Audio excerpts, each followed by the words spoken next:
Salut à tous. Backseat, c'est le talk show d'actualité politique sur Internet. Si tu veux soutenir l'émission, n'hésite pas à cliquer sur le lien dans la description pour faire un don du montant que tu veux ou alors pour faire un don mensuel.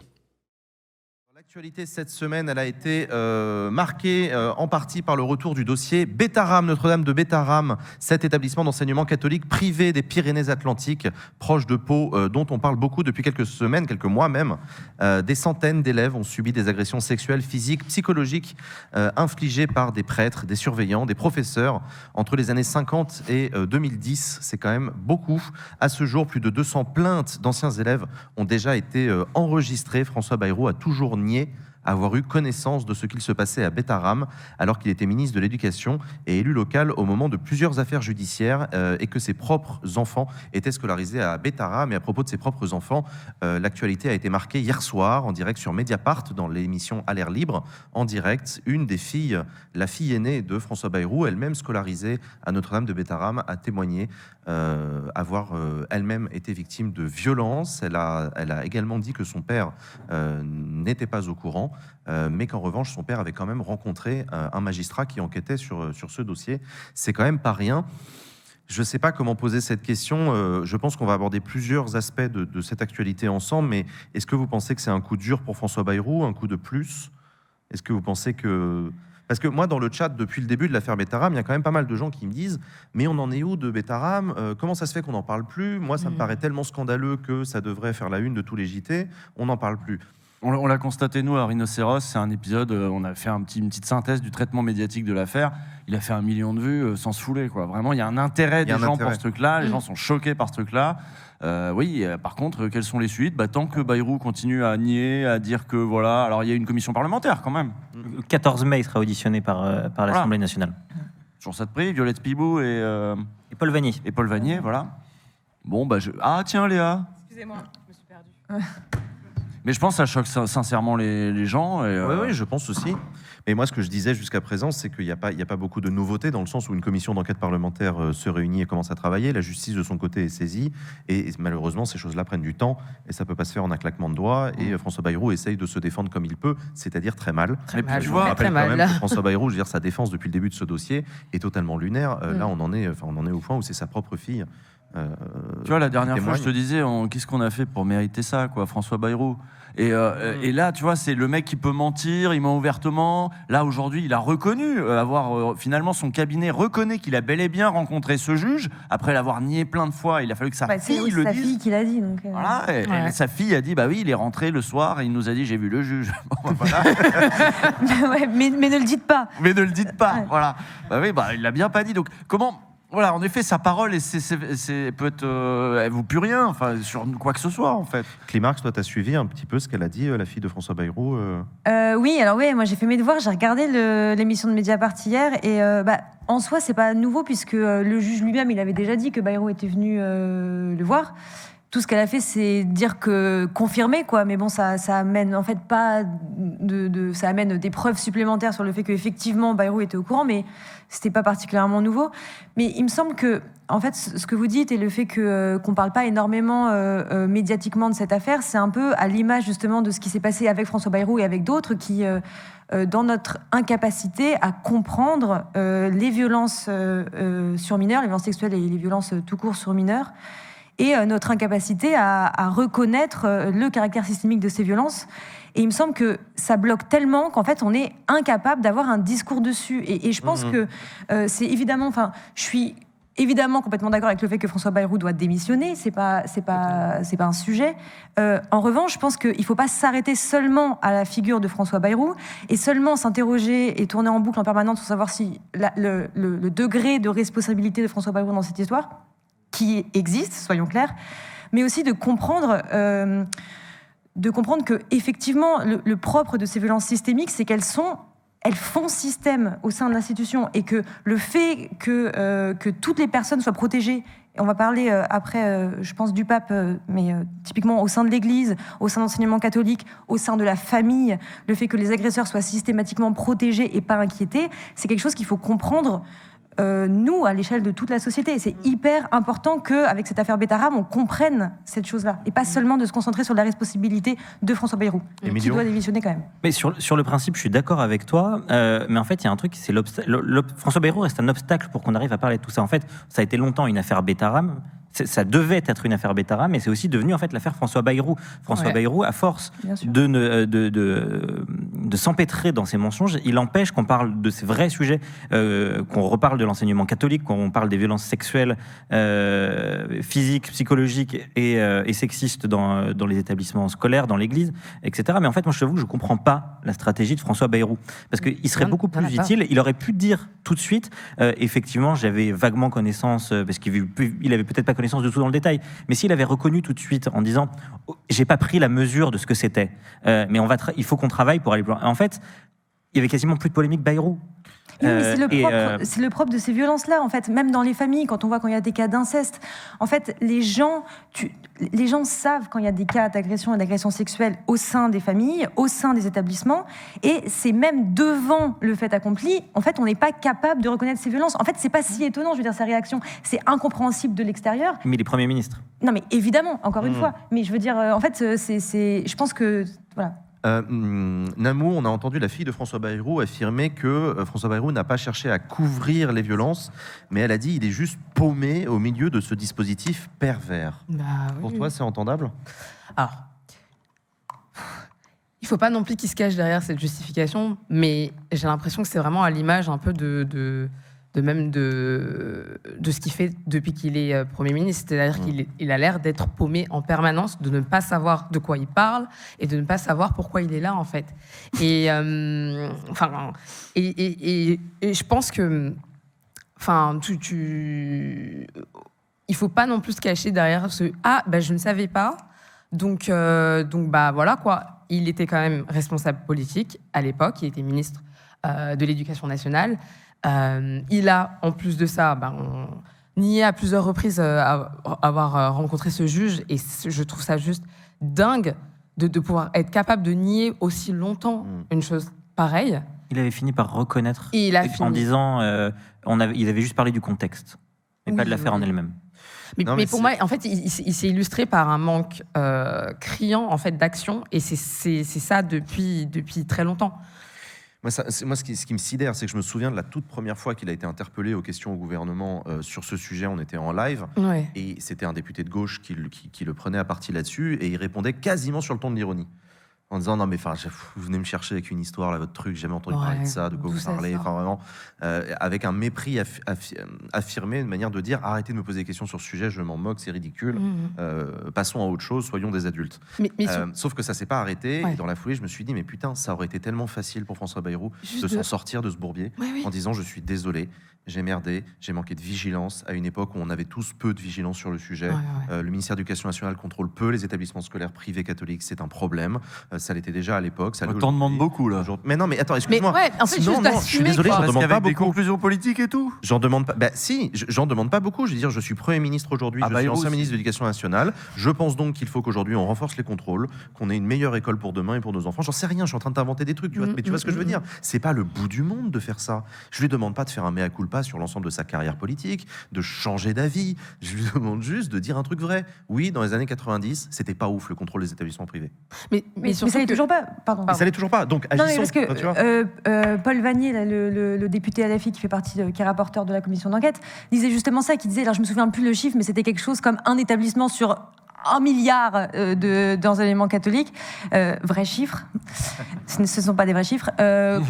Contrairement à... il disait, en fait, il n'y a pas de contrôle sur les établissements catholiques. Le contrôle, il est pédagogique, il n'est pas sur le reste. Et c'est un vrai problème. Contrairement aux lycées musulmans, par exemple, qui sont, eux, extrêmement contrôlés. Et il faut bien comprendre que, en fait, ces choses-là... Et donc, il soulignait l'importance qu'avait le secrétaire, le chef des enseignements catholiques, de l'enseignement catholique, qui avait un rôle extrêmement important et qui appelait le ministre de l'Éducation, etc. Et encore une fois, ça, il faut bien comprendre que c'est des problèmes systémiques, c'est-à-dire qu'il y a vraiment une protection de cet enseignement catholique qui est fait à un niveau politique à différentes échelles. Voilà, bref. Et c'est ce que tu dis sur le fait de ne pas protéger les enfants, c'est de fait mettre en danger les enfants. Bien sûr, non, je suis bien d'accord, Léa? Oui, je voulais compléter justement, il y avait cette commission d'enquête indépendante sur les abus sexuels au sein de l'Église qui avait mené toute une enquête de plus de 2 ans et demi. Avec à sa tête Jean-Marc Sauvé, qui d'ailleurs est également membre de la commission indépendante dans l'affaire Betaram, qui avait fait un focus spécifique sur les établissements scolaires, précisément.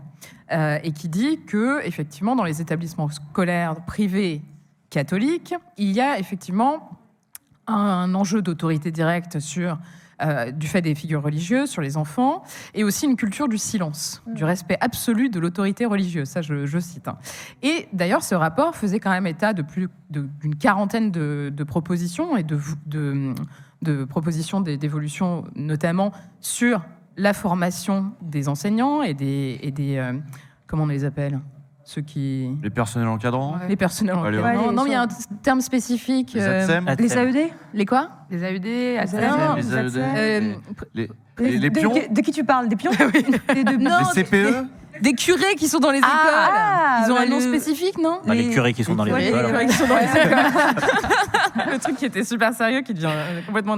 Non, bref. Les recommandations quand même qui disent que dans le processus de recrutement, effectivement, il faut vraiment faire gaffe et avoir des personnes qui sont en capacité d'accueillir des enfants. Aussi la nécessité de faire, en cas de suspicion, ils disent qu'il faut impérativement qu'ils soient volontaires pour vraiment collaborer avec la justice, puisque c'est souvent pas le cas. En gros, ils font leur truc entre eux. Et aussi mettre en place des procédures de signalement. Que s'est-il passé depuis que la commission a remis son rapport en 2021 ? Réponse, rien. Voilà. Je voulais juste te rappeler ça, qui me semblait quand même assez important. Oui, et tu vois, ce que tu dis sur le fait d'être capable pour les... Alors, le chat dit les aumôniers, apparemment, donc on va go with les aumôniers. Comme en prison. C'est ça. C'est comme en prison, alors. Voilà. Je sais pas si c'est le terme. C'est l'aumônier. Les gens prédicateurs, c'est pas ça, non ? Prédicateur, c'est... Non, c'est non, mais aumônier, peut-être. Ouais.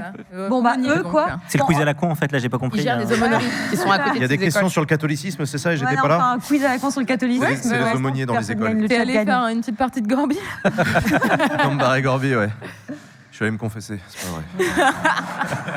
C'est pas le moment en plus de faire ce genre de blague. Moi, t'es dans une église, écoute. Hein. C'est pas ouf. Pardon, vous étiez en train de dire des trucs passionnants. C'était toi. Ouais, c'est con, t'as tout loupé. Ah oui, non, si, oui. J'étais en train Micklers. de dire quoi ? Oui, ce que tu disais qu'il fallait que du coup, en gros, les gens qui étaient au contact des enfants, et en l'occurrence les gens qui font partie de l'Église au contact des enfants dans l'Église catholique, dans l'enseignement catholique, c'est encore une fois, là, il y a aussi la question de la manière dont sont gérées les violences sexuelles au sein de l'Église, puisque du coup, on se retrouve avec des gens, ce que tu dis, ils le gèrent entre eux, mais en fait, de fait, Exactement. comment ça se passe au sein de l'Église, c'est-à-dire, ça se passe, ils mettent le mec qui agresse des enfants autre part, quoi. Ouais, c'est ça, ouais. En fait, ils les couvrent, ils les déplacent dans d'autres établissements. Exactement. Et c'est un peu ce qui s'est passé avec, Et à chaque fois, pour que n'éclate pas le scandale qui éclabousserait l'institution tout entière, et c'est comme ça que ça tient. Absolument. C'est une des avancées du pape quand même. En vrai, on peut lui, il a permis, enfin il rend obligatoire désormais l'ouverture de cellules d'écoute pour les victimes. Et avant, le clergé disait clairement qu'on pouvait cacher ces affaires-là. Et depuis François, aussi parce c'est lui qui a dû gérer les divers scandales partout dans le monde sur les violences sexuelles dans l'Église, qui a fait que de toute façon les gens du clergé ne peuvent plus garder ça pour eux. Moi, ça me fait penser. Vas-y, Namo. Ça me fait penser justement au traitement de scandale, du scandale Abbé Pierre, qui a été pour moi très bien géré par toute la fondation Emmaüs et qui n'a pas joué le jeu de nier en bloc ou d'essayer d'atténuer ou quoi.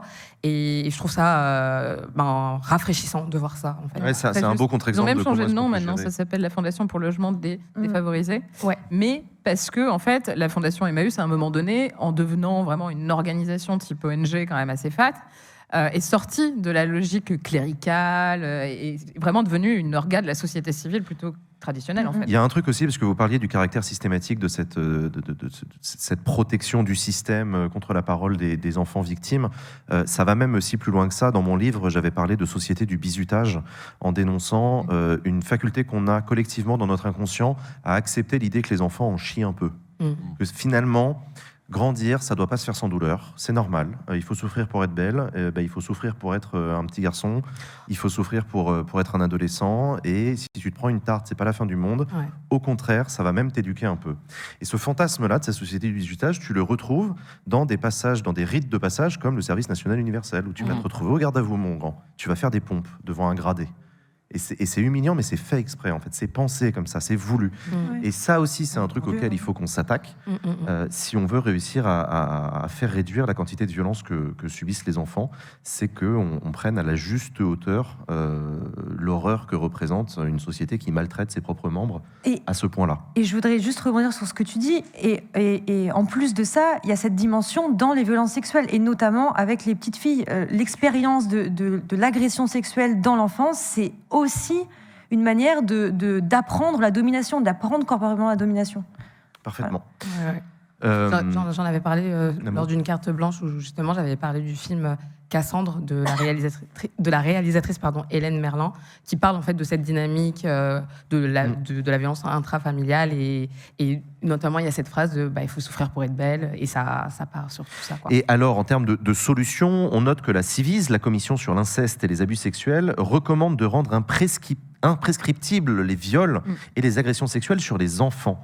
Je vous rappelle que en droit, la plupart des délits et des crimes, la quasi-totalité des délits et des crimes sont prescrits au bout d'un certain temps qui est fixé par la loi. Ça veut dire que on ne peut pas vous inquiéter pour quelque chose que vous a commis il y a plus de 5 ans, 10 ans, 20 ans, 30 ans, ça dépend du délit, du crime, etc. Mais que le crime contre l'humanité qui n'est pas prescrit, je crois. Alors, il y a une imprescriptibilité du crime contre l'humanité, il y a des prescriptions qui ont été changées récemment.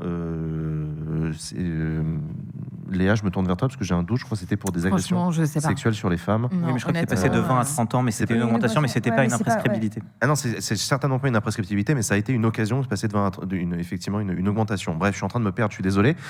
Pour vous dire qu'effectivement, il y a une proposition de dire, en fait, le problème, c'est qu'un enfant ne peut pas témoigner à l'âge de son enfance, qu'ensuite il va se construire en tant qu'adulte et que le trauma ne peut ne revenir que des décennies plus tard. Et on a des cas, c'est le cas à Betaram, mais des hommes avec les cheveux blancs, des hommes âgés d'une 50aine d'années qui témoignent sur ce qui leur est arrivé quand ils étaient petits, et ce pour la première fois de leur vie. Donc cette proposition de rendre imprescriptibles les violences subies par les enfants, qu'est-ce que vous en pensez ? Puis au-delà de l'Église, c'est vrai que moi j'ai envie de généraliser un peu parce qu'on a vu des affaires dans le sport aussi. De toute façon, dans tous les milieux où il y a un contact avec les enfants, il y a et en plus en des France, figures d'autorité fortes aussi. Et des figures d'autorité fortes, du dressage si tu veux. Et en plus en France, on a un fond de culture où on est quand même un peu moins dur avec la pédocriminalité que nos voisins. Que quand tu regardes les moyens que met l'Allemagne à avoir une vraie cellule qui va pourchasser les pédocriminels, les chercher sur Internet, ils laissent des traces en plus. Enfin, je veux dire, c'est trouvable. On peut chercher, on peut trouver. En France, on vient de se faire taper sur les doigts là il y a pas longtemps parce qu'on sait même pas recueillir la parole des enfants. Ils vont dans un commissariat pour parler, le commissaire, personne sait faire, et c'est pas enseigné. On n'a pas traité le problème. On ne pose pas la question.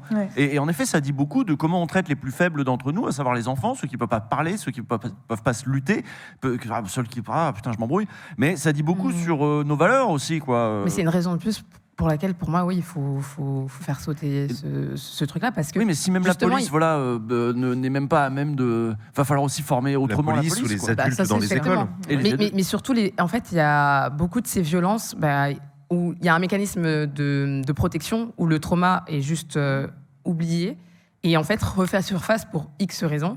Et justement, si on permet en fait à ces victimes de pouvoir parler 10, 15, 20 ans, 30 ans plus tard, justement en fait on leur laisse aussi le temps de pouvoir gérer ça et d'avoir en fait ce parcours en fait vers cette reconstruction, vers cette voilà. Mais je voulais dire qu'en fait en France on a cette habitude de on va changer un truc dans la loi. Il faut plus que changer un truc dans la loi. Oui, non, bien sûr. C'est changer un truc dans la culture aussi. C'est multifactoriel. Oui, bien sûr. Sur ce que je disais sur le bizutage institutionnalisé, ça fait partie de ça. Mais bon, pour pas rester que dans l'incantation, il faut aussi imaginer des mesures, quoi. Et juste, oui, la prescription, bon, vous avez compris. Ouais, j'ai pas voulu le voilà. répéter. Très bien, mais il y a aussi, typiquement, le fait l'éducation sexuelle à l'école. C'est pas respecté en France, l'éducation sexuelle à l'école. Enfin, l'éducation à la vie affective. Je suis d'accord avec toi. Et d'ailleurs, je pense qu'on devrait se saisir de cet exemple-là de Betaram pour rappeler à la droite qui essaye de nous empêcher de faire l'éducation sexuelle. Bah ouais, parce que vous voyez, c'est woke, typiquement dans ce genre de woke, cas que c'est hyper important. Attends, mais il y a même des gens de la majorité qui ont vrillé la carafe. Ouais, je sais. Mais alors voilà, Betaram, super exemple. Voilà, vous voyez, un établissement scolaire dans lequel des enfants sont victimes d'agressions sexuelles. Et vous voulez empêcher qu'on donne les moyens aux enfants. Et puis, Bref. et puis on en a pas parlé. Parlez pas en même temps. Parlez pas en même temps, s'il vous plaît. Ah, pardon. Autre sujet sur lequel on voulait discuter ensemble, le décès du pape François. Ça vous a pas échappé, évidemment, le pape est mort lundi dernier à l'âge de 88 ans. Intéressant, les réactions en France, en tout cas, suite au décès du pape. On sent que la droite et l'extrême droite sont un peu mal à l'aise vis-à-vis de la figure de ce pape, jugé peut-être un peu trop progressiste. À gauche, moi j'ai vu beaucoup de louanges vis-à-vis de ce pape, en oubliant parfois quand même 2-3 positions, voilà, pas de turbo progressiste qu'ont pu être celles du pape François. Ça vous a étonné, vous, le concert des réactions à son décès? Un peu quand même. Bah ouais, sa mort, ouais. Emilio. Bah, il y a pas. Si, moi le jour même j'étais surpris. Ouais, c'est vrai. Je fais on l'a vu hier. Avec J.D. Vance Avec en plus. J.D. Vance. Après, il y a une rumeur qu'il lui a l'a fait des tué, je Kinder. crois. Ouais, mais- J.D. Vance qui l'a empoisonné. L'antéchrist. Ouais. Mais Il c'est vrai est que sorti faire coucou. Enfin, c'est ouf qu'il soit mort le jour de Pâques. C'est fou, Enfin, hein. Emilio, est-ce qu'on peut parler d'un pape de gauche? En fait, je suis pas sûr qu'on puisse vraiment calquer la lecture droite-gauche au sens où nous on l'entend. Il apportait des réformes importantes dans l'Église, ou en tout cas, il avait l'ambition au début de son mandat. Je sais pas comment on appelle ça. Son pontificat. Son pontificat, merci. Son pontificat, il y avait quand même cette volonté de vouloir donner davantage de place aux femmes dans l'Église. Alors ça a été sur le papier ce qu'il avait vendu, mais dans les faits, ça a été quasiment absent. Il a quand même affirmé sa volonté de décriminaliser l'homosexualité. Il faut se rappeler aussi que son premier déplacement, c'était à Lampedusa sur les migrants. C'est un pape qui avait de grandes attentions pour les périphéries. Et c'est d'ailleurs à ce titre-là. Ça veut dire quoi, les périphéries? Les périphéries, c'est tout ce qui... c'est-à-dire que la périphérie au sens de l'Église catholique, c'est tout ce qui se trouve pas en Europe, par exemple. Ouais. C'est tout ce qui est tous les territoires délaissés. Ce sont les personnes aussi socialement plus défavorisées. Voilà, c'est s'intéresser à ceux qui ne sont pas les puissants, en fait. Et c'est aussi pour ça, d'ailleurs, que les Européens, les catholiques européens, surtout les plus intégristes, vous l'aurez compris, n'aiment pas le pape François, parce que justement, il s'est désintéressé de l'Europe. Il est allé vers les pays du Sud, pour aller vers les minorités, voilà. il est allé vers les opprimés, et ça c'est pas trop un vocabulaire de droite. Voilà. Et ça s'est traduit d'ailleurs dans les nominations, parce que parmi les 135 cardinaux qui vont désigner dans le conclave le nouveau pape, il en a nommé 110 sur 135. Ah ouais. Ce qui est énorme. Il a remodelé l'Église, par exemple.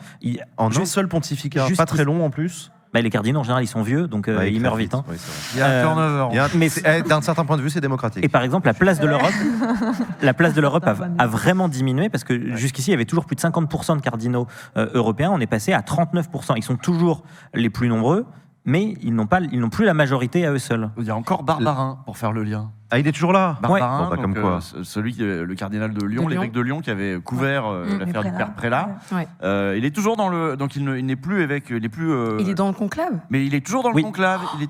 Il va aller décider. Il va voter. Oui. Il va voter au congrès des catholiques. Il y a 5 Français, dont Barbarin. Ouais. Incroyable. Léa, est-ce que tu peux, s'il te plaît, nous rappeler quelles étaient les positions du pape François sur l'avortement? Ah oui. Ça va être rapide. Il n'était pas très favorable, disons. Il n'était pas fan. Non, il n'était pas fan de l'avortement. Non, il a dit que c'était... ça a été très étrange, d'ailleurs, cette métaphore. J'ai du mal à l'analyser. Ah oui, on règle pas un problème. Ouais, en le avec des tueurs à gages. Avec un tueur à gages. Ouais. Qualifier les médecins pratiquer. Donc non, effectivement, tu disais pas turbo progressiste sur toute la ligne, je suis bien d'accord. D'autant qu'il a été très loin sur ses positions anti-avortement, qui étaient très inquiétantes. Plus que son prédécesseur. Plus que son prédécesseur, qui était pas non plus le qui était censé être plus progressiste de la radical, bande. c'est ça le paradoxe. Ouais, c'est clair. Il a appelé le genre la bombe nucléaire. Enfin, il a comparé le genre la bombe nucléaire. Oui, voilà, c'est ça. Donc bon, un peu chelou. Ouais. Mais oui, non, je pense que c'est assez rapide. Effectivement, il n'était pas très favorable. Et moi, il y a un autre truc sur lequel je voudrais revenir. C'est possible ou pas? Non, vas-y, je t'en prie, vas-y. Ou c'est pas dans le bon ordre, dans le conducteur. Non, tu vas encore foutre en l'air le conducteur de l'émission, mais vas-y Léa, je t'en supplie. Je me dis, tant que je suis là, j'y vais. Moi, je voulais revenir sur l'ambition internationale de ce pape. Parce que c'est quand même assez intéressant. Non, c'est trop Tu me permets de faire une introduction à ce que tu vas dire juste après, effectivement. Non, mais j'en ai parlé avec le chat, effectivement, quand on discutait du fait que le pape allait devoir être nommé à nouveau, il va y avoir un conclave, etc. Alors, je suis pas du tout un spécialiste du droit canonique, mais j'ai essayé d'expliquer. Et puis, il y en avait quand même dans le chat qui me faisait remarquer, mais attends, pourquoi c'est si important que ça, l'élection du pape, alors que le Vatican, ça représente quelques kilomètres carrés, c'est microscopique, c'est limite une micronation. Et du coup, je me suis rendu compte que, oui, il faut faire comprendre à peut-être des gens qui s'en sentent éloignés que dans les relations internationales, dans la diplomatie, il y a des pays qui pèsent infiniment plus que leur taille de surface de... Voilà, par exemple, les pays riches, ou les pays qui ont des armées puissantes, etc., ou des pays qui ont de la puissance culturelle. Et bien ça, c'est le cas du Vatican, l'Église catholique. C'est plus d'1,2 milliard de croyants. Ça représente une puissance. C'est pas rien, c'est pas négligeable. Et donc, le pape a un rôle important en matière diplomatique. Laquelle est-elle, ma chère Léa? Je voulais revenir plus sur l'histoire un peu, parce que c'est vrai qu'on a l'impression en tout cas que c'est quelque chose qui est acquis depuis un certain nombre de temps, et peut-être depuis des siècles, cette présence effectivement importante sur la scène internationale du Vatican, en la personne du pape en l'occurrence, qui est le chef du Vatican. Mais en fait, il faut savoir que dans l'histoire, relativement contemporaine d'ailleurs, jusqu'en 1914, le pape pouvait être, la nomination du pape était soumise au veto des chefs d'État européens. Donc du coup, lui, ah bah non, c'est mort, je veux pas. Il faut savoir aussi que pendant très la longtemps... Commission européenne ou... Ouais, c'est ça, exactement. le Conseil européen. Von der Leyen, c'est mort. Ouais, c'est exactement ça. Et donc j'ai trouvé ça quand même assez intéressant. Il faut aussi savoir, rappelons quand même ça, qui est pas un moindre détail, que le Vatican a finalement été donné à l'Église par Mussolini en 1929. Donc c'est quand même assez important. Et ça a été un moment assez fort en fait de l'affirmation du rôle politique du Vatican, puisque Mussolini pensait museler en quelque sorte le Vatican en leur filant un territoire, ce qu'il réclamait depuis très longtemps, et en fait ça crée une ingérence dans les affaires politiques italiennes, puisqu'il y avait cette proximité, donc ils disaient je leur file leur espace et comme ça ils me lâcheront. En fait non, ça s'est renforcé et ça a créé vraiment une ingérence encore plus forte dans les affaires politiques italiennes, mais pas que, aussi au niveau européen, et puis après par la suite internationale. En fait, disons que l'influence internationale du Vatican a commencé à émerger dans les années 60, notamment quand le Vatican a pris part en tant que organisation observatrice, notamment à l'Assemblée générale des Nations Unies, etc. Donc il y a quand même un rôle qui est très important. Par ailleurs, le pape est souvent envoyé comme une espèce d'émissaire spécifique, et spécial pour aller négocier la paix. Ça avait échoué en Ukraine. Là, il avait échoué en Ukraine. Et en plus de ça, autre aspect quand même très intéressant, c'est que... allé à Kiev. Il est pas Autre aspect très intéressant, c'est qu'ils ont même des ambassades. C'est-à-dire que le Vatican a des ambassades dans le monde entier. Réseau Il y a aussi un réseau et d'espions. Exactement. Le renseignement du Vatican est assez performant. Il y en a peut-être dans la salle d'ailleurs ce soir. Certainement. On les embrasse. Et fun fact, ils ont l'armée la plus petite au monde avec 130 soldats. Ah bah oui, tu vois. Et donc du coup, en fait, cette influence internationale est quand même très intéressante. Moi, elle me fascine. Et voilà. Je me permets d'attirer plein de choses. Je me permets d'attirer l'attention du public sur le fait qu'on est en train de parler de tout ça alors que nous sommes actuellement à Avignon. Le palais des papes d'Avignon se trouve à quelques dizaines de mètres de là où nous sommes actuellement en plateau, et que c'est ce palais des papes au cours duquel, c'est là, que se déroulaient les conclaves à l'époque où les papes résidaient à Avignon. Donc on n'est pas directement dans le palais des papes, c'est triste, ça aurait pu être très drôle, mais on est quand même dans un théâtre qui s'appelle le théâtre du Chêne Noir, qui est une ancienne église. Donc là, vous, chez vous pouvez pas vous en rendre compte, mais le public, si vous levez vos têtes, vous verrez quand même là-haut. Il y a peut-être eu un pape ici à un moment. Il y a sûrement eu un pape ici à un moment. Et nous, on est en train sûr. de parler de ça, l'air de rien, en t-shirt, c'est génial. Et le public a vraiment levé sa tête. Et le public a vraiment levé, t'as vu? Ça s'appelle de l'influence. Fan de bâtiments historiques. Usul. Ouais, là c'est marrant, tu parlais d'espions, il y a putain, j'ai déjà parlé d'affaires sensibles la dernière fois, ils en ont fait un il y a pas longtemps sur la CIA et Jean-Paul II. Oui. Et oui, parce que Jean-Paul II, il bossait avec la CIA. Non mais c'est fou ça, tout le monde bosse avec la CIA. Parce que Usul bosse avec la CIA. Non, voilà quoi. Surtout quand il faut faire tomber le communisme, apparemment. Bah ouais. Parce que voilà, pour les plus jeunes, vous savez peut-être pas que voilà, le pape était d'origine polonaise et qu'il a contribué assez largement. Donc le pape Karol Wojtyła, Jean-Paul II était d'origine polonaise. Il est largement Tu connais son nom par cœur? Ouais. contribué. Ah bah vrai fan de pape moi. Tout ce qui est pape. Et il a largement contribué à la chute du mur. En tout cas, c'est ce qui a été dit, y compris par les soviétiques eux-mêmes. C'est un peu légendaire, mais c'est pas tout à fait faux qu'il y a eu un mouvement syndical, Solidarnosc. Bah, il a beaucoup aidé, aidé énormément en sous-main par Pologne. l'Église, ouais. Ouais. Surtout en Pologne. Et après, on sait. Donc ça, il est mort en, je sais plus, 2005, un truc comme ça. C'est ça, 2005. Et donc là, il avait un vrai rôle. Il a eu un vrai rôle international. Il s'est vraiment engagé. Il pouvait aller en Russie quand normalement il n'aurait pas pu y aller, etc. Il a vraiment essayé de pousser pour que tombe le communisme. C'était la mission de sa vie, vraiment, de faire tomber le communisme à ce pape-là. Et puis ensuite, on a eu Benoît XVI, donc un pape beaucoup plus beaucoup plus d'origine, qui avait fait les jeunesses hitlériennes et tout, quoi. Une autre ambiance. Moins communiste.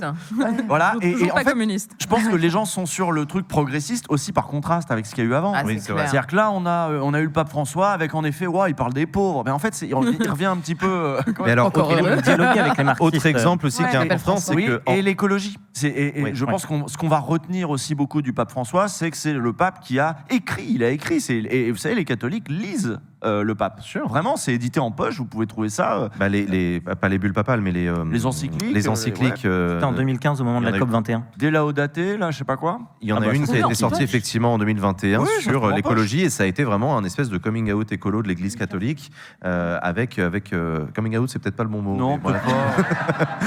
Mais Pas vous avez sûr. l'idée. Non, mais effectivement, en matière de diplomatie, là aussi, pour expliquer à quoi ça peut servir un les État migrants. comme le Vatican peut être un tiers de confiance dans des négociations difficiles.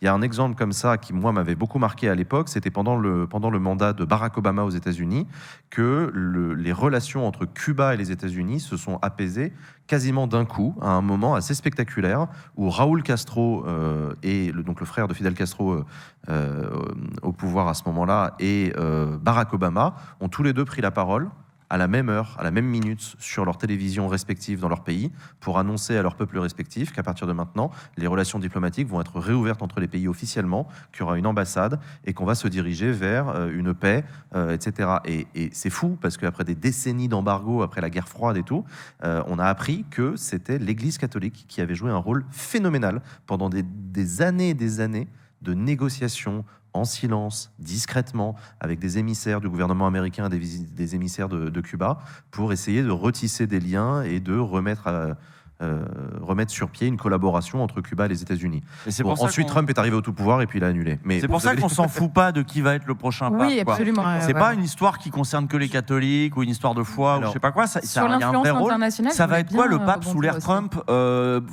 Trump 2.0 quoi, sous le technofascisme et sous les trucs qui se passent en ce moment. Euh, Que va faire l'Église catholique? Surtout qu'il y a plein de. Ah, pardon. Non, vas-y, Ariane. Non, j'avais juste.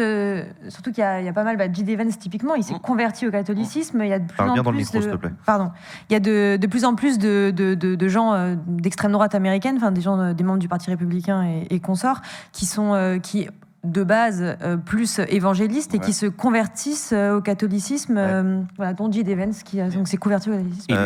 Il était détesté aux États-Unis, le pape François. Enfin, une partie des Bien sûr. Américains, parce que on a demandé s'il était de droite ou de gauche tout à l'heure. Je sais pas s'il est de gauche, mais en tout cas, je sais que la droite et l'extrême droite le détestent, et notamment parce que au moment de l'élection de Donald Trump, il avait écrit une lettre aux Américains justement qui leur disait de résister, notamment pour les migrants. Donc, Je voulais juste rebondir Namou. sur l'influence, pardon, vite fait, parce que je pense que c'est important de parler de Gaza aussi.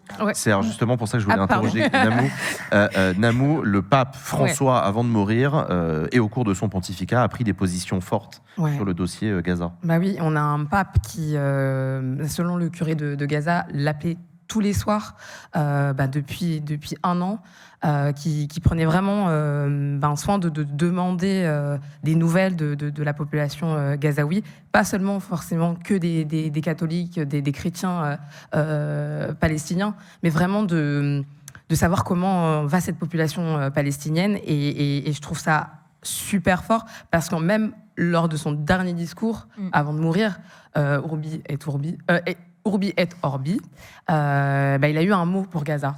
Il a eu un mot pour Gaza et c'est un discours qui est suivi par tous les catholiques à travers le monde et tout le monde entend en fait cette détresse qui vient du peuple palestinien à travers la voix du pape.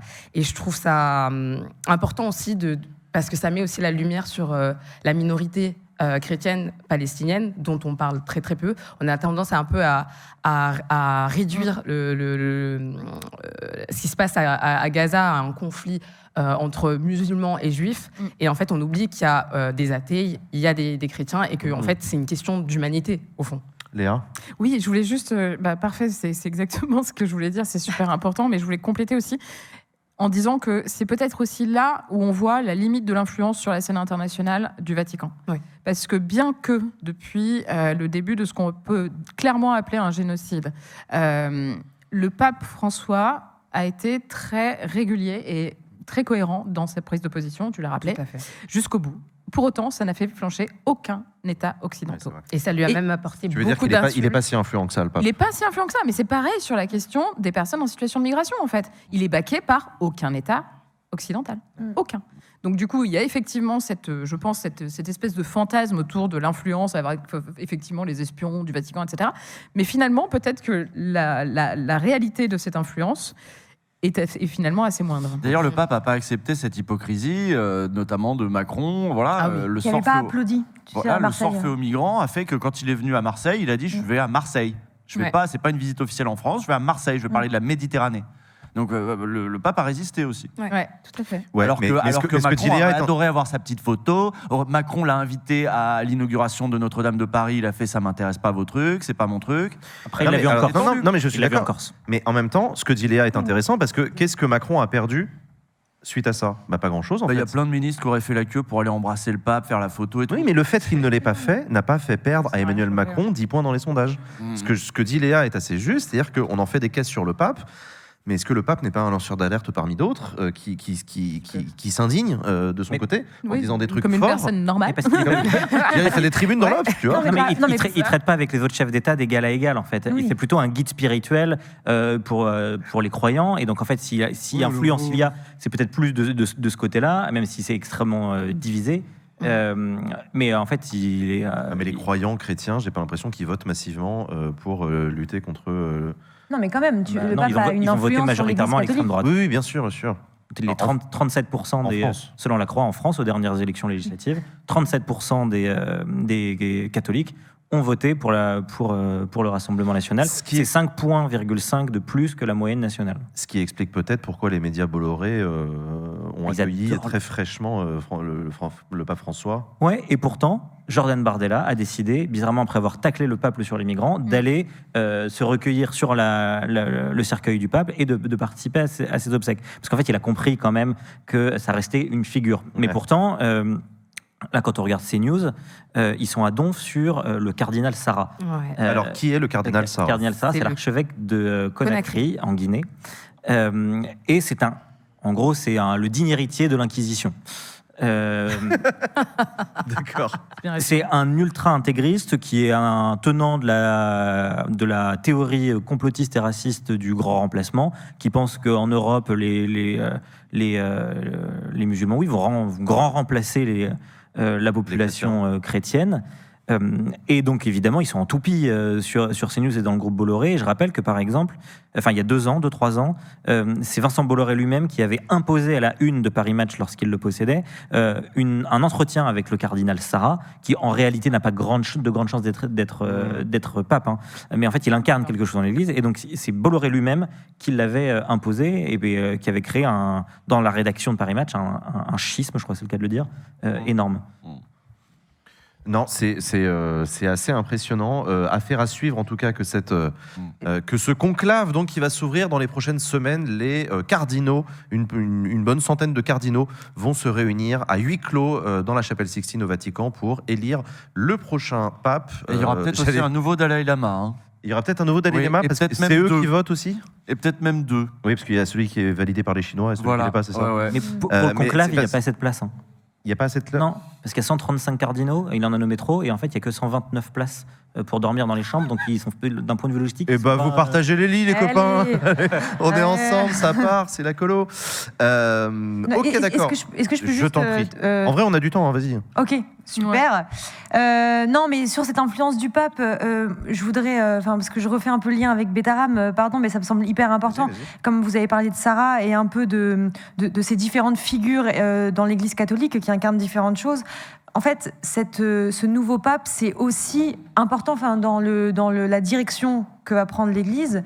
Et typiquement, le cas de gérer les violences sexuelles sur mineurs, le cas de gérer...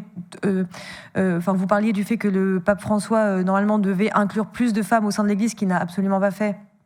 C'est un petit peu... il faut que l'Église rentre un petit peu dans la modernité, ce qu'elle ne fait pas. Et on va vraiment... Pardon, je suis désolée, je me perds. Tout ça pour dire que c'est hyper important, ce nouveau pape, de la direction que ça va prendre l'Église catholique, notamment sur la gestion de les violences sexuelles sur mineurs. Et même auprès des croyants, même en France, voilà, il y a des cathos de gauche, il y a des cathos de droite. C'est vrai qu'on ne sait pas si c'était un pape de gauche. Par contre, c'était clairement le pape des cathos de gauche en France. Oui, ça c'est vrai. Vous avez notamment pour son truc sur l'écologie, Marine Tondelier qui elle-même a une culture catholique La et tout, répété, a dit beaucoup de bien aussi de ce pape. Je l'ai entendu, elle est allée au C'est ce soir sur le pape, quand même, Marine Tondelier. Les cathos de gauche n'ont pas disparu. Je sais plus qui me demandait, mais ils sont où les cathos de gauche? Il y en a encore Mais pas mal. t'avais pas fait une vidéo littéralement là-dessus? J'en ai déjà parlé et j'en parlais notamment en parlant d'Europe Écologie Les Verts qui a accueilli beaucoup de cathos de gauche. C'est parmi leurs engagements. Si tu regardes, je pense que les lecteurs de Pèlerin, ils votent écolo, ouais. voilà, C'est clairement. il y en avait au Plus que PS socialiste. aussi. Il y en avait au Mais PS, bien sûr. il y a des figures de cathos de gauche. Hein. Tu parlais de Marine Tondelier, mais c'est le cas de Cécile Duflot, évidemment. de Sophie Binet, quand même, qui est la numéro 1 de la CGT. bon Elle était à la JOC, sûr. à Elle était à la la Jeunesse JOC, ouvrière communiste. Catholique. Catholique, pardon. Chrétienne. Ah, le mec qui sait plus. confonds les chrétiens Non, mais et il y avait communistes, Pierre Daréville, l'ancien député communiste aussi. Larouturou aussi. C'est possible. Ouais. Non, mais il y en a plein, hein, ils sont partout. Non, ils sont Ah ouais. partout. Ils sont partout, mais ils sont discrets. À gauche, Faire t'es comme pas ça là quand avec ta tu dis grosse ça. croix à dire. Voilà. Et après, bon, il était progressiste, mais quand même, il a quand même, tu vois, encore une fois, sur la question de reconnaître le caractère systémique des violences dans l'Église, il l'a pas fait, tu Moi, vois. je te Non, dis, il c'est aurait surtout pu aller clairement l'écologie. plus loin. Il aurait pu aller plus loin sur tous les sujets, mais Et il a défendu, encore une fois, c'est une question disons, voilà. relativiste, c'est-à-dire par rapport à ce qu'on avait avant, il a ça. effectivement Bien fait sûr. des pas dans la bonne direction, pas Évidemment. assez loin. Ça reste un On pas. dirait un socialiste, quoi, tu vois. Il va dans la bonne direction, mais il va pas jusqu'au bout, là. Moi, ce Ceux qui me qui fascine le aussi, défendent c'est- disent qu'ils voulaient pas, alors notamment sur l'ordination des femmes aussi, des trucs comme ça. Ceux qui le défendent disent qu'ils voulaient pas tout secouer. Par contre, il a fermé la porte à rien. Ouais. Il a dit bon, ce sera peut-être le suivant, mais moi j'ai d'autres chantiers, quoi. Sauf à l'avortement, ça, il a fermé. Ouais, Oui, ça, c'était assez pas- L'avortement, clair. c'est vraiment... Ouais, ça non. Il y a un autre truc, moi, que je trouve assez fou, c'est la fascination qu'on a pour ça, pour le pape. Enfin, pour lui, pour C'est la comme pour la- figure du pape. Comment tu la l'expliques, reine, toi? Le Mais balai, j'en les sais rien, costumes et mais tout. franchement, j'en sais rien. Pour moi, c'est Mais le même délire en vrai, que les la costards, famille ça aide, royale. hein. hein. Non, mais ouais, c'est ça, en C'est fait. le même- c'est la La même chose. présence Je suis d'accord. dans la pop culture, c'est quand même. La assez pop fou. Quand t'as des culture. mugs, Non, mais t'as c'est des... vrai. La Non. pop culture, Pop. ok, je l'ai. Ah, je l'ai, la pop culture, énorme. On adore. Putain, mais vous êtes lent. Ok. Témoignage chrétien, vous mettez ça en une, hein, de pop culture, franchement. Non, mais c'est zinzin, C'est quoi. Jojo de Et Félix. même moi, je me suis retrouvée à écouter, genre, je sais pas combien de podcasts, là. Ah C'était ouais fou. Pas moi. Ça m'a passionné. J'étais avec Nana, mais alors, Patricia attends. au petit-déj. On était sur la fiche Wikipédia des papes. Si je peux te- et si je d'ailleurs, peux on te a donner un appris qu'on argument, pouvait se c'est faire effectivement- anti-papé. Pardon, je trouve ça intéressant. Quoi? Anti-papé, oui, effectivement, c'est quand t'es élu et que finalement tu l'es plus. C'est moi qui t'ai appris ça ce matin. Oui, c'est vrai. je me disais, elle te Et ressemble l'autre, il me vachement à la regarde, meuf qui. c'est droit dans les yeux, et il y va, il fait son explication. Et tu sais. mansplain le truc du matin. Alors qu'il était là avec sa tête de café, genre, hein? Anti-papé. Ah, mais c'est vrai que c'est toi qui me l'as dit ce matin, ouais. Je savais plus où je l'avais appris, mais. Je sais Ah, plus, tu vois c'est une meuf, elle est venue me voir, elle m'a parlé d'antipape, j'étais pas encore caféiné. c'était Il très était bizarre. 8h30 du matin. D'ailleurs, si on peut conseiller dans la pop culture, moi je conseillerais bien 2 films. Ben justement, Vas-y. Le premier, on en a parlé avec On est Karine fan. tout à l'heure. Ouais, c'est le Ce- film de Nanni Moretti, Ah, Abemus mais Papam, Mousse Papam, où il y a génial. une scène de volet avec des cardinaux. Je vous en dis pas plus, Ah oui, franchement, oui, oui, elle est c'est géniale. génial. Ouais. Et Génial. sur Netflix, il y a le film aussi qui s'appelle Les Deux Papes, justement, ok. qui parle de François et de Benoît XVI qui avait renoncé. Et c'est plutôt intéressant parce que c'est aussi des discussions philosophiques et religieuses, politiques au sein de l'Église. Et je vous conseille ça. Moi, je recommande The Young Pope avec Jude Law dans un style un peu barré volontairement, mais avec une mise en scène absolument extraordinaire, des partis pris de réal hyper radicaux. Et il y a le film. On passe un bon moment. Et Jude Law, voilà, par ailleurs, il y a Jude Law en pape, rien que pour ça. Incroyable. Ça mérite d'être regardé. Et je reviens effectivement sur d'où vient cette espèce de fascination qu'on a pour le pape, le cardinal, etc. Outre les costards qui sont hyper classe et très impressionnants, t'as aussi le caractère millénaire. C'est un peu comme la reine d'Angleterre, tu vois. La reine d'Angleterre, c'est un espèce de truc, ça transcende, c'est loin. Je suis désolé, je vais un peu faire mon Macron avec Notre-Dame de Paris, tu vois. Genre, c'est les siècles qui nous regardent. Le peuple de bâtisseurs et tout ça. Peuple de bâtisseurs, tout ça et tout. Stéphane Bern. Ouais, c'est ça. Suivez-moi. Vous vous rendez compte ? Depuis des siècles. Oui, il y a un petit peu ça. Je veux dire, l'Église catholique, elle peut pas laisser indifférent dans le sens où c'est un bordel qui est là depuis 2 millénaires quand même. Et c'est pas rien. Et les papes, quand il y en a un qui meurt, il y a une espèce de tradition qui fait que c'est un peu fascinant. C'est comme les éclipses. T'as l'impression d'être témoin d'un truc qui viendra pas tous les 4 matins. C'est beau ce que tu dis. Je pense que ça explique le succès de Conclave, le film. Ouais. Et il y a de plus en plus de contenu, de films, de séries. Complètement débile quand même. Namou, oui, c'est un peu. C'est quand même un scénario complètement débile. Raconte pas la fin, tu spoil pas. Je pose pas la fin, mais c'est la politique pour les nuls au conclave. Et franchement, c'est fun, mais c'est vrai que c'est un peu gros. Mais c'est idiot. Les ficelles sont un peu grosses. Namou, la religion catholique, est-ce qu'elle intéresse de plus en plus de jeunes en France ? Est-ce qu'on a des chiffres ? Alors là, il y a à peu près 10 000 catéchumènes. Alors, qu'est-ce que c'est les catéchumènes ? C'est un mot un peu, ça désigne en fait les personnes non baptisées qui font la démarche en fait de le faire. Et donc là, dans l'année 2025, il va y avoir 10 000 personnes qui vont se faire baptiser. Juste dans l'année 2025 ? Juste dans l'année 2025. Et c'est assez intéressant parce que parmi ces personnes, il y a 48% qui viennent de familles non croyantes. Donc, voilà. C'est ça la stat intéressante. C'est ça, ouais. C'est que c'est pas une transmission par les Exactement, parents, c'est une transmission par... T'as les chiffres des évangéliques à côté ? Alors, j'ai pas le chiffre des évangéliques. Des musulmans ? Non. À mon avis, je pense que c'est ridicule à côté des deux autres. Ouais. Sachant que ces chiffres, ils viennent de... Ces chiffres viennent de la conférence des évêques en France. Je ne sais pas s'il y a le même principe, que ce soit dans la religion musulmane ou chez les évangéliques. Oui, il y a moins de fichiers. Ouais. Oui, mais en tout cas, moi, ce que je vois, en tout cas sur les réseaux sociaux, c'est qu'il y a de plus en plus de prêtres influenceurs. Il y a de plus en plus de jeunes catholiques qui parlent en fait de leur religion, qui a un public averti ou non, qui expliquent en fait comment ça marche, le catéchisme, tout ça.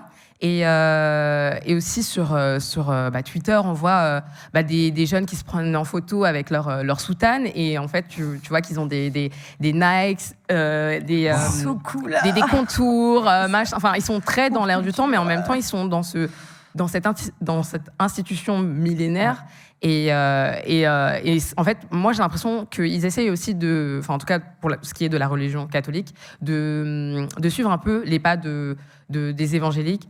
Parce que justement, ils sont très à fond. Les évangéliques, c'est 650 000 personnes en France. Donc c'est un peu plus que la primaire populaire.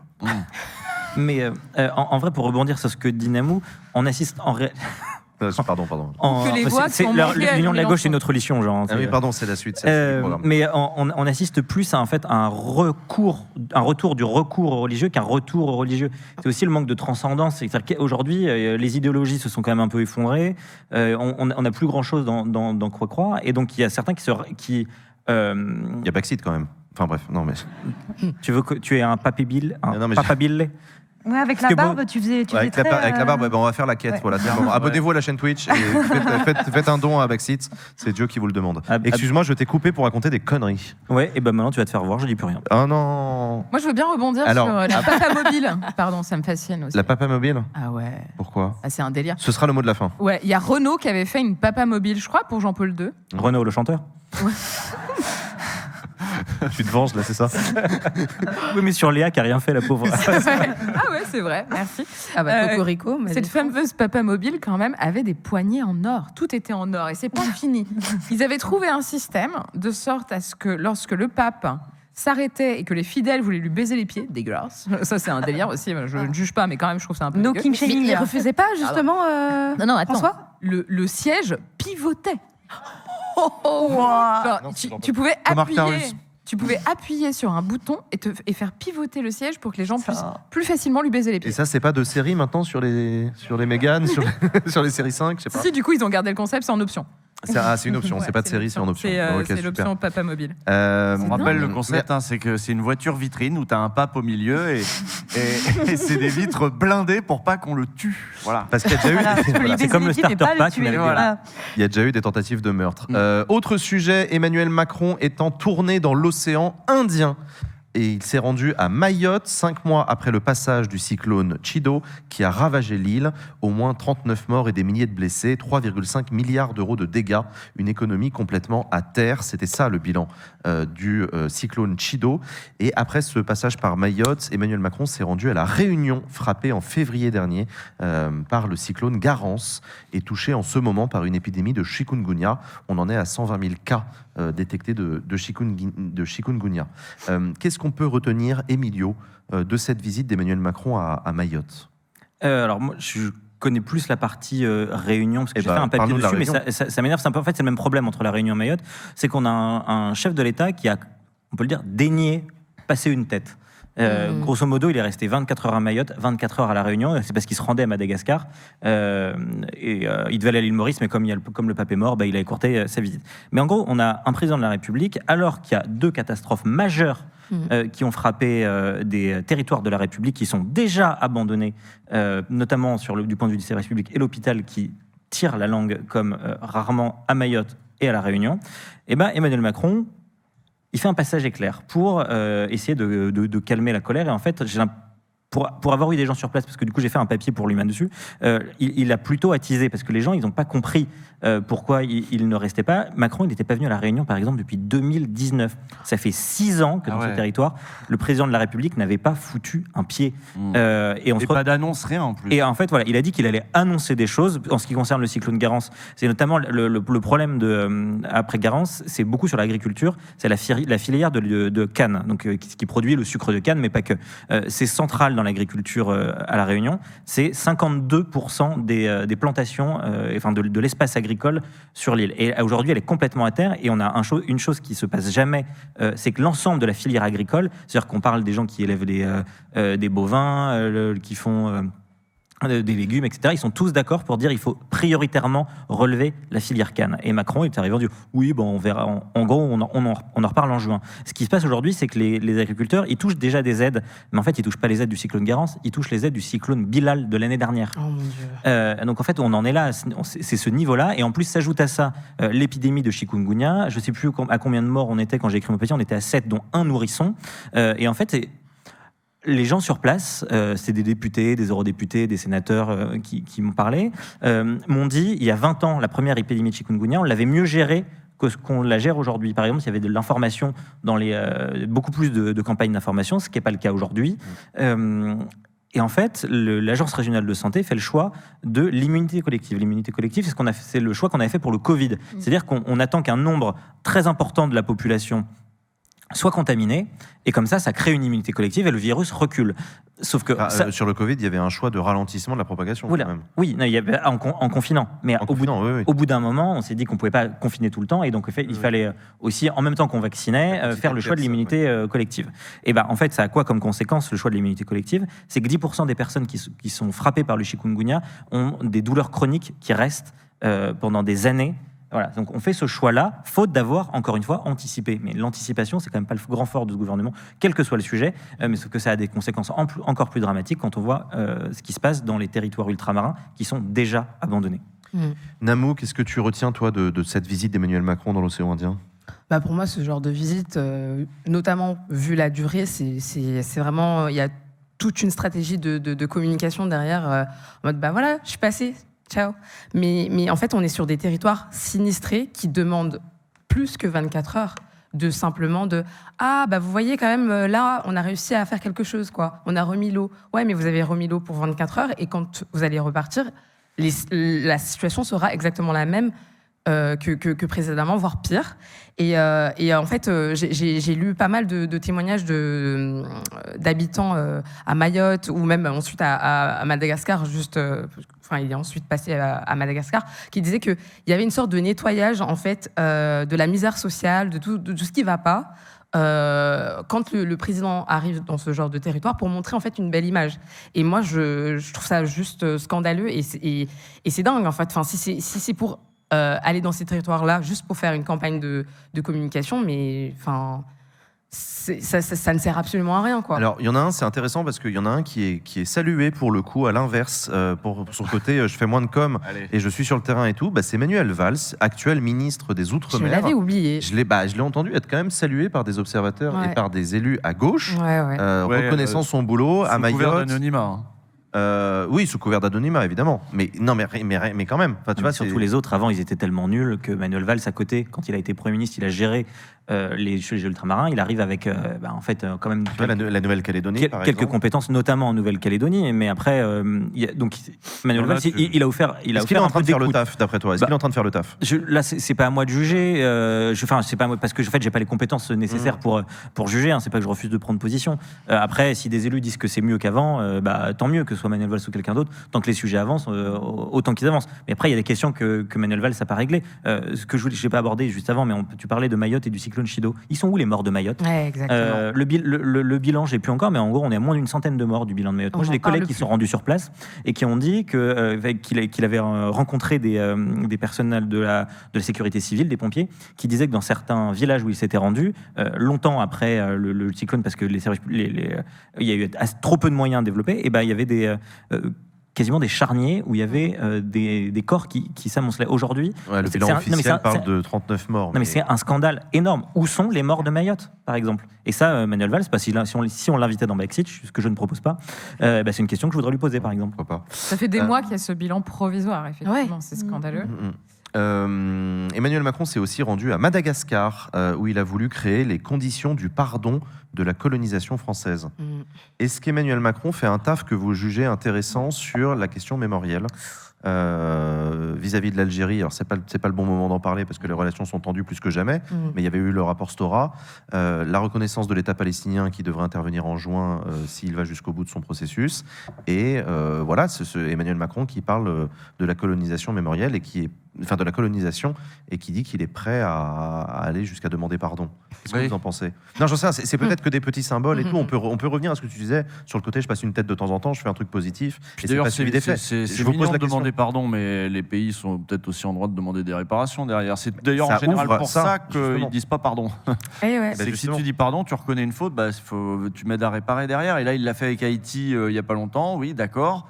Mais vous nous remboursez le remboursement de la dette? Là, c'est tout de suite autre chose. Oui. Il faut que tu expliques peut-être. Oui. J'explique quoi? Le remboursement de la dette à Haïti. Oui, Haïti a dû, en somme, dédommager. Donc Haïti qui s'est libéré de la France un poil avant notre Révolution française, il me semble. Et donc la France a dit très bien, mais nous, ça nous coûte des sous, votre révolution. Il va falloir nous dédommager de tout l'argent qu'on aurait gagné si on avait gardé cette colonie. Pour rembourser les colons. Voilà, cette colonie. Et rembourser le colons, travail qui n'a pas été fait. Et les propriétaires qui étaient expropriés, du coup. C'est ça, rembourser les propriétaires d'esclaves qui ont été lésés. Parce que les esclaves ont été libérés. Voilà, exactement. Et du coup, c'est notamment une des choses qui explique le fait que Haïti ne s'en est pas remis, devoir rembourser le fait de rembourser les colons, quoi. Ça a plombé son développement pendant des dizaines d'années, quoi. Donc aussi, juste sur la colonisation, du coup, le fait que Macron s'excuse ou pas, il y a un peu aussi, il faut reconnaître en fait cette actualité de la colonisation, et c'est pas seulement désolé pour ce qu'on a fait, c'est reconnaître l'actualité de la colonisation et l'actualité de... Non, je comprends, mais c'est une étape. C'est-à-dire que ça passe par la reconnaissance de la réalité, demander pardon, ouvrant la possibilité d'une réparation, mais ça se fait pas en un claquement de doigts. Il faut réunir une commission d'historiens. Tout ça prend beaucoup de temps, et j'ai l'impression que Macron est du genre à faire des pas dans ces directions-là. Oui, j'ai l'impression qu'à droite, tout le monde s'en fout et qu'à gauche, tout le monde s'en fout aussi. Et le rapport Stora, il en a fait quoi, le rapport Stora?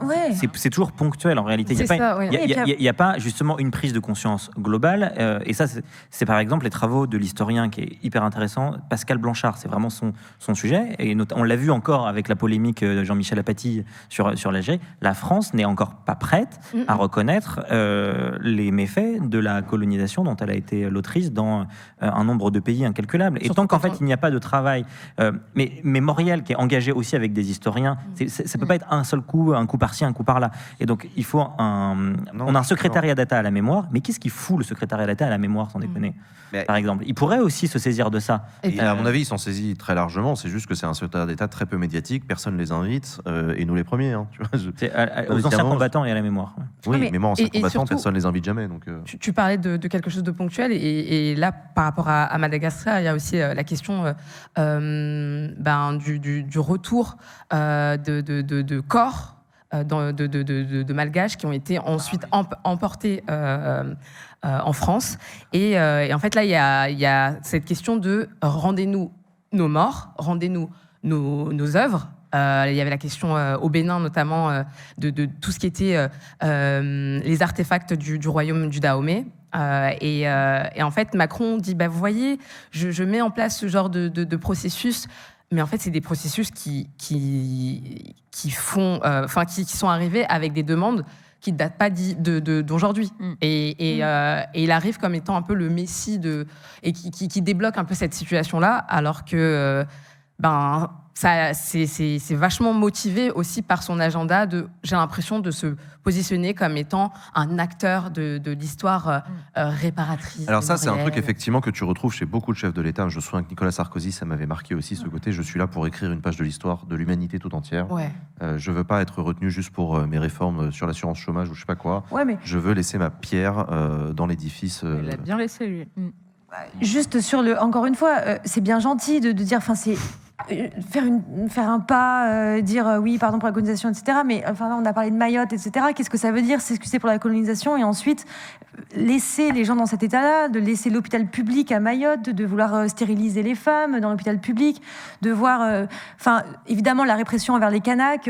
C'est un peu aussi, tu vois, je veux bien que c'est des pas, mais quand en le même temps, t'envoies l'armée sur les Kanaks et que genre tu laisses les Mahorais dans un état pas possible, ça questionne quand même pas mal, quoi. Et la gestion colonialiste en Guadeloupe et en Martinique. C'est clair. Il y a la loi de programmation de Mayotte dont on n'a pas parlé aussi. C'est que la France, puissance, veut garder ses territoires pour l'influence politique, pour la surface de la mer que ça te fait, pour les ressources à proprement parler, pour le poids que ça lui donne, pour là où elle peut positionner éventuellement son armée. Tiens, on est présent pour faire partout. des expérimentations sécuritaires, surtout. Oui, les aussi. couvre-feux. Évidemment. Mais c'est des populations dont on ne s'occupe pas. Il n'y a pas de projet, si vous voulez. Il n'y a pas de projet pour les gens. Voilà. C'est ce qui était critiqué par les élus locaux. De Mayotte. C'est un projet justement qui va bien dans le sens. Projet de loi de programmation pour Mayotte, qui a été présenté il y a quelques jours justement, qui prévoit on ne sait pas où d'ailleurs parce que c'est pas inscrit dans les lois de finances et a priori ni dans les projets de loi à venir, 3,2 milliards d'euros pour justement refonder entre guillemets Mayotte d'ici à 2031. Et c'est assez intéressant de voir qu'il y a des propositions qui sont effectivement essentiellement sécuritaires, contre la lutte contre l'immigration, toujours, leur marotte habituelle. Et quand même, moi j'ai regardé un peu les mesures, notamment en matière sociale, pour voir s'il y avait des choses qui pouvaient effectivement aider les personnes sur place. Et ils proposent un alignement du SMIC par rapport au SMIC qu'on a ici en métropole. Mais quand ? D'ici à 2031, s'il vous plaît. Ça met du temps. Hein. Voilà. C'est la prochaine fois que Macron y retournera. C'est pour ça. Dans 6 ans, c'est loin, ils vont mettre 6 ans pour faire un alignement du SMIC. Ça lunaire. prend énormément de temps, un alignement du SMIC. Mais attends, c'est des volontés politiques aussi. Ça dépend du prix des denrées sur le territoire. C'est-à-dire si tu fais juste une politique d'inflation, c'est pas une très bonne idée. C'est pas une politique d'inflation, c'est juste l'alignement par rapport à ce qu'on a sur le territoire. Mais si tu le fais en un claquement de doigts, absolument personne n'a les moyens de le payer. Un claquement de doigts, mais en 6 ans, Jean. C'est pas un 6 ans. claquement de doigts, il y a peut-être un... Je sais pas. Enfin, bref, moi, je trouve que ça me choque. Et je pense ça peut que se faire avec y a des une aides volonté... publiques aussi pour accélérer le tempo. Par exemple. Ça peut Et c'est certainement, peut-être, je sais pas, moi, ils veulent renforcer le régiment de la Légion étrangère, par exemple, aussi. Voilà, des trucs très sympas. Et puis, toujours conditions durcies pour l'obtention des titres de séjour, retrait du titre de séjour possible si l'enfant représente une menace sur le territoire, enfin des trucs vraiment lunaires. Là, a priori, ça pose pas de problème de le mettre en un claquement de doigts. Je suis un peu Quand vous avez sceptique. Bruno Retailleau qui dit l'état de droit n'est pas intangible, il est surtout assez relatif en fonction des territoires, Exactement. en fonction des populations, et il faut regarder aussi ce que la République fait de ces exceptions, à qui elle les réserve. Voilà, et ces territoires-là sont en effet des territoires d'expérimentation, tu l'as dit, sécuritaire, mais même aussi au niveau du droit, quoi, juridique. Oui, et pas que. Enfin, typiquement, les essais nucléaires, ce genre de choses. Oui. On tente, on essaye, on fait des essais nucléaires en Polynésie. Ouais, exactement, c'est ça. Vraiment des lieux d'expérimentation, même Le sociale. désert algérien. Autre sujet qu'on voulait aborder ensemble dans l'actualité politique, une prise d'initiative de la part de Lucie Castel, ancienne candidate du nouveau Front Populaire au poste de Matignon l'été dernier. Lucie Castel qui s'est fendue d'une tribune dans Libération pour dire qu'elle souhaite organiser une primaire des gauches la plus large possible en vue de la présidentielle de 2027. Elle a appelé donc les partis politiques à se positionner sur ce sujet et les a invités à se réunir le 2 juillet prochain, donc juste après la session parlementaire, au tout début des vacances d'été, pour commencer à discuter de l'opportunité d'organiser un processus. Chose que je trouve intéressante dans sa tribune, Lucie Castet ne propose aucune modalité précise. Quand elle dit primaire, elle dit peu importe la méthodologie, il faut qu'on en discute ensemble, mais en tout cas qu'on ait un candidat commun. Moi, ma question que j'ai envie de vous poser, c'est est-ce que vous pensez que les partis politiques de gauche vont se rendre à cette réunion du 2 juillet, ou est-ce que c'est déjà trop engageant ? Ne serait-ce que de venir à la réunion, est-ce que c'est pas déjà dire on est curieux du processus, on est prêt à en discuter, mais une fois que tu y allais une première fois, parce qu'il y en aura d'autres des réunions derrière, tu peux pas faire marche arrière, ou alors tu deviens celui qui a claqué la porte. Ils ont déjà le PS à ce moment-là aussi. Mais ils auront déjà fini le congrès. Justement. Parce que le 2 juillet, c'est donc effectivement la fin de la session parlementaire, même si on ne sait pas encore s'il y en aura une suivante ou pas. Par contre, c'est la fin du congrès du PS depuis grosso modo 3 semaines. D'accord. C'est à la mi-juin. Mais non, alors disons qu'il y avait déjà eu une précédente tentative en 2021, juste avant 2022, justement d'unir la gauche. C'était Yannick Jadot, qui est pour les écolos, avait réuni tout le monde comme ça sur le canal de l'Ourcq à Paris. En fait, c'était un cirque, justement. C'était pour regarder. Moi, je veux faire l'union, mais les autres ne veulent pas. Et puis ils ont fait une première réunion en physique.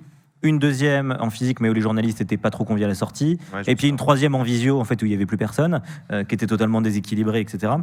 Donc c'est la preuve que ça peut ne pas marcher. Et donc, mais en fait, ça ne peut pas marcher. Pour une bonne raison. Ils avaient fait des photos super cringe aussi. Ouais.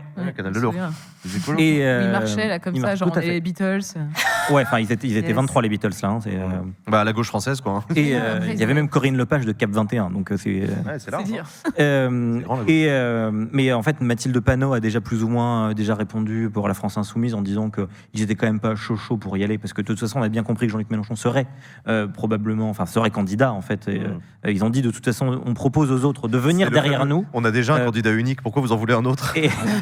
Donc, non, mais stop. De l'autre côté, le Parti socialiste ne compte absolument pas laisser la place aussi pour mener une potentielle union, même si eux, ils essaient aussi de créer un processus entre, en gros, de Ruffin et Glucksmann, c'est ce qu'ils disent. Donc ce que tu dis, c'est que les socialistes, c'est exactement comme les insoumis. Ils veulent être leaders de leur propre mouvement unioniste. Oui, voilà. Non, mais c'est grosso modo, mais de toute façon, c'est le problème à gauche, c'est qu'on a deux forces à peu près équivalentes qui essaient de se neutraliser, qui se supportent plus depuis des mois et qu'ils ne veulent pas laisser à l'autre la possibilité de mener l'alliance. Et c'est d'ailleurs même précisément pour ces raisons-là que Lucie Castet peut aujourd'hui faire des tribunes dans Libération alors qu'elle était totalement inconnue au mois de juillet dernier. C'est parce que l'année dernière, justement, la France Insoumise ne voulait pas que le Premier ministre soit un socialiste et inversement. Et c'est aussi donc ce qui fait que Lucie Castet ne peut absolument pas être audible sur sa proposition. Déjà pour petit 1, parce qu'aujourd'hui, on est dans une phase de congrès, notamment chez les écolos et chez les socialistes. Donc c'est une phase de repli interne plutôt identitaire. Et donc c'est la réaffirmation à chaque fois de son parti pour essayer de dire que alors Marine Tondelier elle dit qu'elle veut l'union, mais elle dit que de toute façon il y aura un écolo dans la primaire et qu'il ça doit pouvoir être un écolo. Et quand elle dit ça, elle pense aussi à elle. Et les socialistes disent de toute façon ça doit être un des nôtres qui porte l'alliance parce que c'est bon, maintenant on a repris du poil de la bête et on va plus mener la politique de François Hollande, même si ça c'est quand même compliqué d'y croire. Et la deuxième chose, c'est que Lucie Castet, pourquoi elle est pas audible? Et Lucie Castet, c'est parce qu'elle a pas de parti derrière elle. Donc en fait Lucie Castet elle est toute seule et donc elle a incarné un temps, elle a été le visage de l'union de la gauche, mais c'est tout aujourd'hui. Non, mais c'est précisément, c'est-à-dire que moi je veux bien le fait d'avoir un parti, le fait d'avoir des troupes, etc. Ça ne fait pas un score à la présidentielle. C'est quand même la leçon historique des dernières élections. Oui, mais ça donne du poids dans les négos. Le PCF.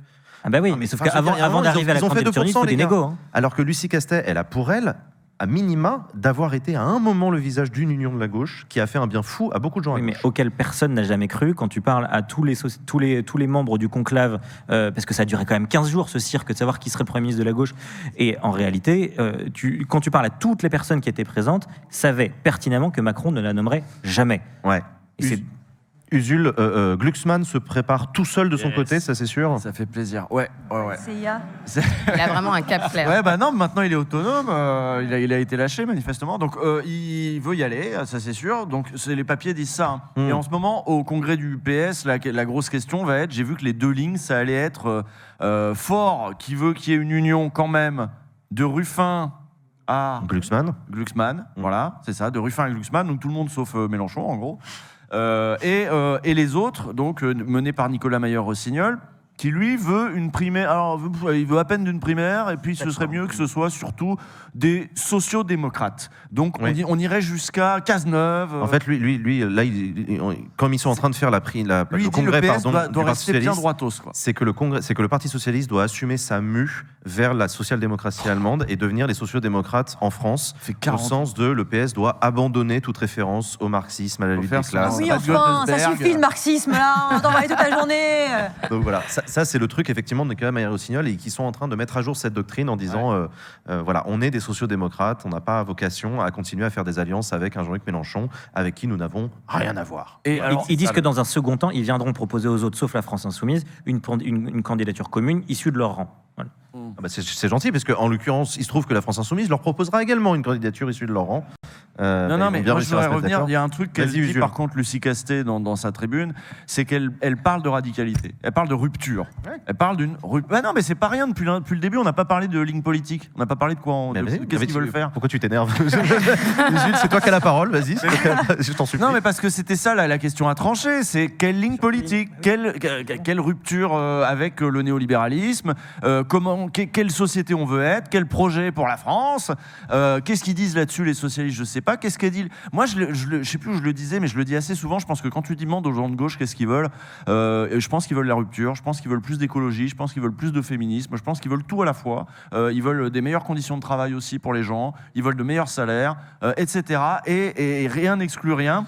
Et le tout avec, en gros, changer de modèle, quoi, changer de pays un petit peu. Et les gens, ils veulent aussi un candidat unique. Non, mais oublions ça. Ouais, Qui veut ça? tranquille. Est-ce qu'au PS, ça veut ça? Bon, je suis pas sûr qu'au PS, on n'ait pas plutôt envie de continuer les affaires courantes, un petit peu comme on sait faire d'habitude. Marine Tondelier, elle a une aile droite qui veut pas ça. Hein. Marine Tondelier, elle a aussi une aile droite, elle a des gens comme Jadot, qui sont des libéraux. Son aile droite, elle pèse 8% en interne. Oui, mais quand même, elle est censée être au milieu. Son aile gauche, elle pèse 11%. Oui, bon, je pense que... Sandrine Rousseau. Ouais, mais tu rajoutes Karim Adeli, t'as 20. Ouais, si tu veux, ouais.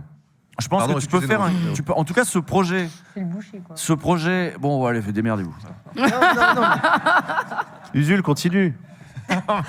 Mais non, mais je dis juste que parlons des lignes politiques aussi. Tous ces gens parlent pas de lignes politiques, ça casse les couilles.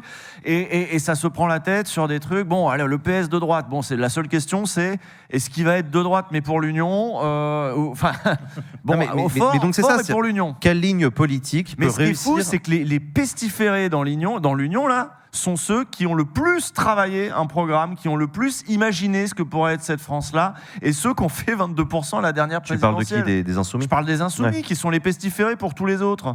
Valo, il veut quoi? Enfin, va lui demander. Pareil que Fort.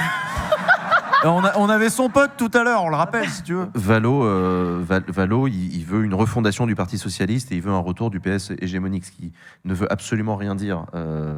C'est la même position que Fort. Du fait, c'est la même position de Fort que tous les socialistes. Ouais. Moi, c'est quand même mieux à l'époque quand on faisait 30% et que tout le monde nous obéissait. Bah oui. Je ne sais pas si Mélenchon va y aller. Je pense qu'il y aura une prime pour la personne, la liste, le programme qui incarnera le mieux ce dont on parle là, ce changement de société, cette radicalité qu'il y a dans la gauche, qui fait que si la gauche ne fait pas de radicalité, de toute façon c'est pas intéressant, les gens votent pas pour ça, sinon ils votent ailleurs. La stratégie de Glucksmann qui est de on va récupérer les déçus du macronisme pour faire une gauche. Pour faire le même macronisme. Voilà. Donc ça va pas prendre. Aux européennes peut-être, mais là au présidentiel, les gens votent plus, les gens s'intéressent et les gens veulent un récit. Le récit Glucksmann, pardon. Léa, j'allais te demander, toi tu y crois, une candidature unique à gauche ou pas? J'y crois parce que tu sais, finalement, bien qu'étant très cynique, je suis une idéaliste, hein, voilà, ça faut le dire. Non, mais c'est vrai. Et donc oui, bien sûr que j'ai envie d'y croire. Bien sûr que j'ai envie d'y croire. Mais après, mon côté, donc ça c'est mon côté idéaliste, n'est-ce pas ? Mon côté cynique me pousse à me demander, elle veut quoi, Lucie Castet, avec tout ça, avec sa petite tribune, avec le soutien de Victoire Populaire, qui est en mode oui, il faut vraiment l'union. Bon, ça c'est normal. C'est le délire. C'est la suite de la primaire. C'est la suite de la primaire populaire, ouais. Et ça appelle sa victoire. Et qui a partagé justement cette tribune en disant que c'était une excellente initiative, etc. Des personnes que j'ai interrogées en off au sein du collectif se demandent si, même au sein des Victoires Pop, si c'est pas une façon de pousser effectivement Castet, alors que le principe de l'organisation est de pousser personne, mais d'aller vers l'union. Bref, quid de ça ? Moi, je me demande, est-ce qu'elle a une véritable ambition pour cette primaire elle-même? Je veux dire, elle lance. Moi, je pense, oui. Voilà, Moi, je suis d'accord avec toi. Je pense que Lucie Castet a une ambition personnelle à cette primaire, parce que Lucie Castet peut gagner une primaire de la gauche, compte tenu, encore une fois, de ce qu'elle symbolise. Après, ça dépend aussi qui vote. Effectivement, la question, c'est de savoir comment elle va s'organiser, cette primaire. Bien sûr, mais auprès des sympathisants de gauche qui ont tous un a priori très positif sur la NUPES et le NFP, vu qu'elle est le visage de l'union du NFP, je suis pas sûre. À mon avis, elle peut faire un score loin d'être dégueulasse. Non, je pense pas, non. Ouais. Dans une recherche de renouvellement et tout. Après, ça dépend. Mais c'est quoi sa ligne Et c'est à elle de nous le dire. Non, moi j'en doute assez fort, à vrai dire. Non plus, j'y crois pas. Mais bon, je m'interroge quand même sur cette initiative. Ah oui, non, mais bien sûr, évidemment. Elle est vaillante. Et ça, c'est sûr. Il n'y a pas de sujet, mais c'est pas tant la personne, c'est juste. Oui. Moi, je m'interroge effectivement sur son ambition. Est-ce que cette initiative peut effectivement nourrir une ambition personnelle d'essayer de prendre la lumière sur cette potentielle primaire? Je ne sais pas. Je m'interroge, tout simplement. Moi, elle m'a plutôt l'air d'être une facilitatrice quand même. C'est le discours qu'elle continue de tenir au moment de la chute de Bayrou. C'était je veux être une solution et pas le problème. Donc en fait, si les autres ne veulent pas de moi, c'est pas grave. Moi, je suis. Enfin, faut pas oublier qu'elle était personne il y a un an, Lucie Castet. Et entre-temps, elle a tout perdu. Et voilà, elle a même plus de boulot. Donc, c'est ça. C'est vrai qu'on a vu, Emilio, on a aussi vu que BFM TV récemment a commandé des sondages pour tester des hypothèses. On est à 2 ans de la présidentielle, ce qui est régulier de la part des chaînes d'infos en continu. Sauf que dans aucun scénario, en général, on fait des scénarios. On essaie d'imaginer qui serait candidat et tout. Et on teste un échantillon de Français là-dessus. Ils n'ont jamais testé une union de la gauche. Non, alors mais en fait, aujourd'hui, on n'a que des sujets qui m'énervent. Macron et la Réunion. Et tu sais, l'actualité est moche. Ouais, mais désolé, Emilio. Et le pape. Non, mais en fait, voilà, c'est ça. On a Quoi? Je vais la faire à chaque fois. On a effectivement un sondage IFOP sorti par BFM et la Tribune du dimanche qui pose 6 scénarios sur la table. 6 scénarios, en fait, c'est pour tester Bardella ou Le Pen, Édouard Philippe ou Gabriel Attal, Olivier Faure, François Hollande ou Raphaël Glucksmann. Mais dans 6 cas sur 6, la gauche est testée divisée. 4 candidatures à chaque fois. À chaque fois sur les 6 scénarios, les macronistes sont testés unis.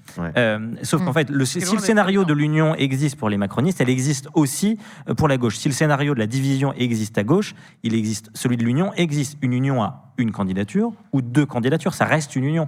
Mais tout ça, on peut tester. Ils sont pas bien faits, les sondages. Je trouve que c'est un peu biaisé, tout ça. En fait...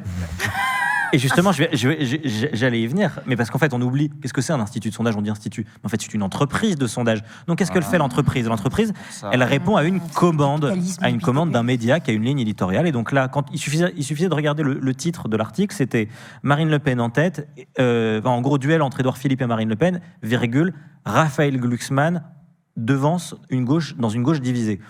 En réalité, il était de 0,5% devant Jean-Luc Mélenchon, ce qui s'appelle la marge d'erreur, mais ça leur permet d'installer l'idée déjà d'un duel. C'est une prophétie autoralisatrice entre la droite et l'extrême droite, et de sortir la gauche. Ça, tu vois. Et justement, pourquoi nous on le commente? Mais juste parce que je pense qu'il y a plein de gens qui aujourd'hui se laissent berner par les sondages. Oui, on le critique alors du coup. Oui, on commande pas. On critique. C'est ce qu'il fait depuis le début. T'as l'impression que je suis conciliant avec le sondage là? Non, mais juste ça me prend la tête. Rien que d'entendre sondage, en fait, maintenant, ça m'énerve direct. Mais encore, t'as pas lu celui dans l'Opinion qui teste Thibaut InShape à 8%. Hein. Pour le coup, les sondages. Premier degré. Hein. Je suis chaud. Il y a Thibaut InShape à 8% dans l'Opinion. Enfin, 8% des Français interrogés par je sais plus quel sondage dans l'Opinion seraient prêts à voter Thibaut InShape.